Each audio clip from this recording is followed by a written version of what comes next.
sticks. What club was that at? That was admit that a lot of people don't even realize they. I've called her. She hasn't responded. I've called her more than a few times. But the Zulu Nation, I'm like, what the hell is this? I know nobody know what I'm talking about. You'll leave me on the island by myself. I don't know what the hell Bishop's talking about. That's what y'all do.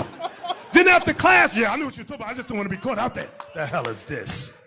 Get on my damn nerves. So read that again, 31.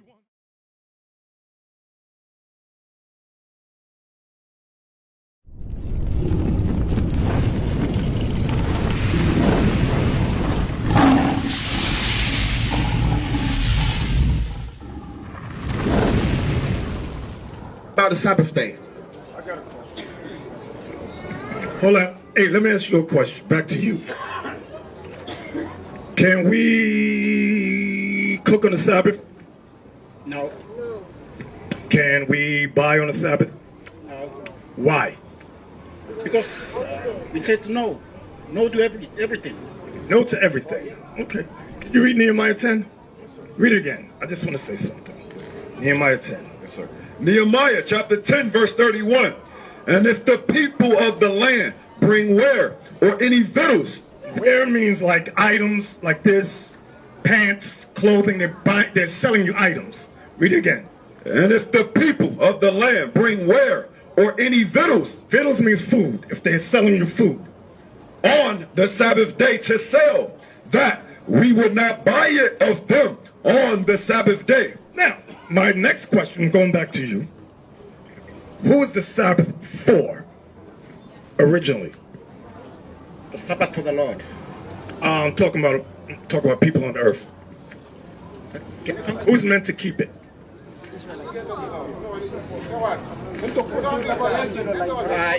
Is it for Seventh-day Adventist people? Who is it for? You give it to human race. The human race. All right, give me Exodus 31:16. Exodus 30, pay attention. Because, wait, read this first, then I'm going to say something. Exodus 31 verse 13. Speak 16. 16. Wherefore the children of Israel shall keep the Sabbath. Who? The children of Israel shall keep the Sabbath. Why? To observe the Sabbath throughout their generations for a perpetual covenant. For a perpetual covenant means agreement. Go ahead. It is a sign. The Sabbath is a sign between me and the children of Israel. Who's the Sabbath a sign between God and who? God and human race. He's not listening. He's not listening. Read it again. Verse 17. It is a sign between me and the children of Israel. Who is the Sabbath a sign between God and who? I know the answer, but I know the answer, but let me.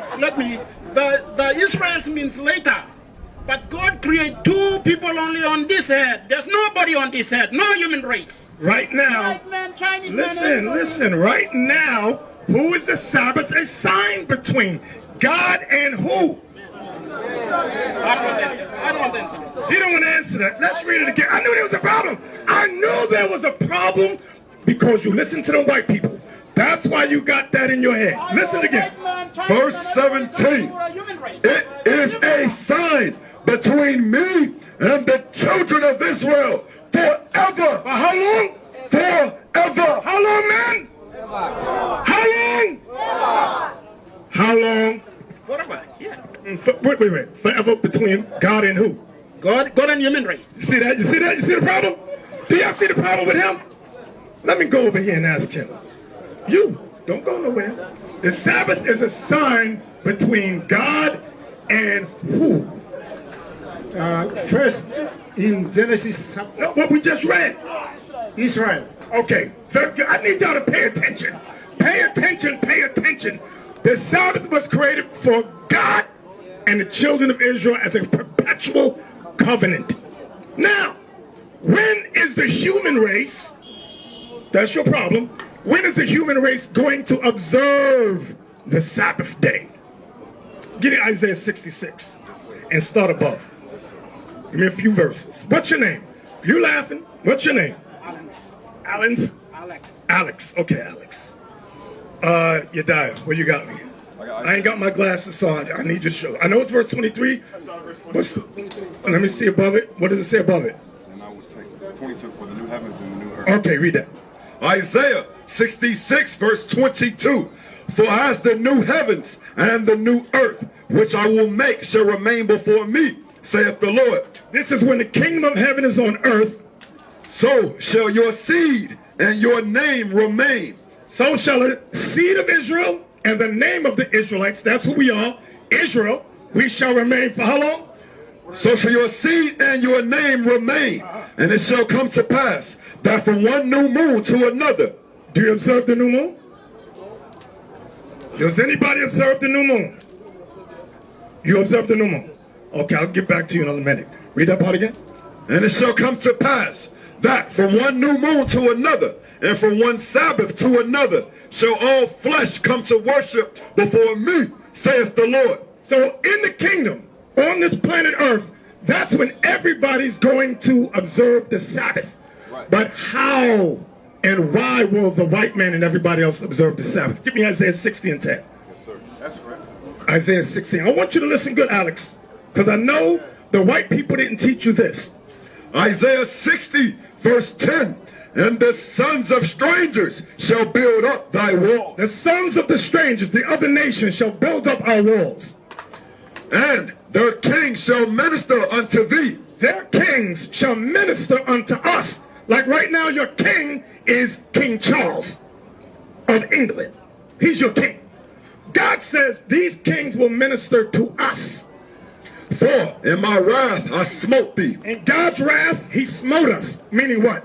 He allowed us to go into slavery for breaking his commandments. We are in poverty because we broke God's commandments. That's what it means. In his wrath, he smote us.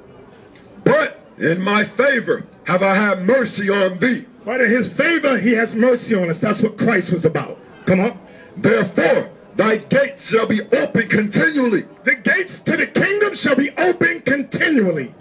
They shall not be shut day nor night. The gates of the kingdom shall not be shut day nor night. That men may bring unto thee the forces of the Gentiles. That the men shall bring unto us the wealth of the Gentiles. They're going to bring their wealth to us. Read. And that their kings may be brought. They're going to bring their kings before us. Go ahead. For the nation and kingdom that will not serve thee. The nation and kingdom that will not serve us. What's going to happen? Shall perish. Shall what? Shall perish. Do you know what that means, Alex? If the Chinese man and the white man say, I'm not serving no Kanaka, I'm not serving no nigger, I'm not serving you people, what's going to happen to them? Wait, somebody said it. Huh? Perish. They shall perish and die. That's going to be the judgment. Read that part again. For the nation and kingdom that will not serve thee shall perish. Yea, those nations shall be utterly wasted. Those nations shall be utterly wasted. This is why they're going to observe the Sabbath. We are going to force God's laws on the whole planet Earth. That's right. You understand that? I know you're not taught that in church. Was that it? Because now I can't see. Yes, sir, that's it. Yeah, no. Give me Zechariah 14. Yes, sir. Do you keep, hey, where'd he go? Where'd the little man go? Come back over here. Do you observe the Feast of Tabernacles? Who said yes? Y'all said no, right? Now, I don't think y'all know what the Feast of Tabernacles is. Right. Do you keep the Feast of Tabernacles? Wait, come in. Come in. Explain to us. Feast of Tabernacle is a feast that is in Leviticus 23. It's about gathering of people. The Israelites, when they celebrate, when they came out from Egypt, God gave them that law in Leviticus 23. That's why I try to keep that, try my best to keep tabernacles. What are you supposed to dwell in for 7 days? What are you supposed to be inside for 7 days? According to what we do, we worship on that day. Our 6-7 days. It's up 8 days or 7 days. Okay, I'm gonna help you. I'm gonna help you. Okay. Now, I'm still dealing with you too. I'm still dealing with what's going to happen in the kingdom with us, our people, the Israelites, and the white man, who you love. Read that for me. Where you at? Leviticus 20, yes, sir. Leviticus 23 and verse 34. Speak unto the children of Israel. Speak unto the children of Israel, saying, the 15th day of this 7th month shall be the Feast of Tabernacles. The Feast of Tabernacles, we're talking about the Feast of Tabernacles. For 7 days unto the Lord. On the first day shall be an holy convocation. Ye shall do no servile work. The word convocation means gathering. We're supposed to gather together on the first day. 7 days ye shall offer an offering made by fire unto the Lord. Now we know we don't offer an offering made by fire, meaning sacrifice lambs and goats. We don't do that no more because Christ fulfilled that law. Go ahead. Verse 42. Ye shall dwell in booths 7 days. Read it again. Ye shall dwell in booths 7 days. Read it again. Ye shall dwell in booths 7 days. A booth is like, give me the word we call it. What's a tent? A tent. So in America, Africa, England, when we gather on for the Feast of Tabernacles, we have tents. For 7 days we go to like a camping spot and we'll dwell in booths. That's what you're supposed to be doing. Yeah, sometimes we do that. Sometimes. We bring tents into around the church area or select a place and we sleep in the tents. Now watch this, Zechariah 14. Now I'm getting back to you.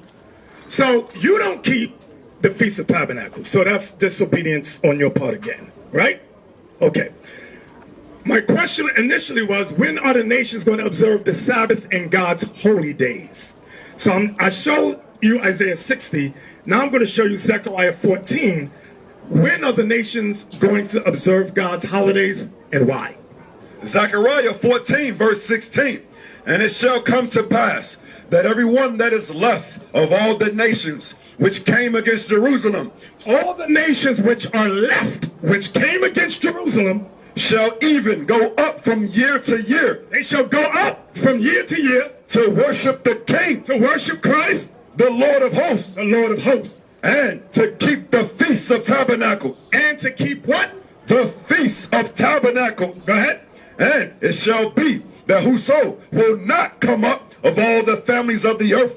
Whatever nation does not come up to worship Christ, whichever nation does not celebrate the Feast of Tabernacles, and it shall be that whoso will not come up of all the families of the earth unto Jerusalem to worship the King, the Lord of hosts, even upon them shall be no rain. There shall be no rain. If there's no rain in your land, what happens to the people?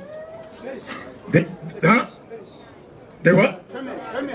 They perish. That's right. From famine, from drought. Read on.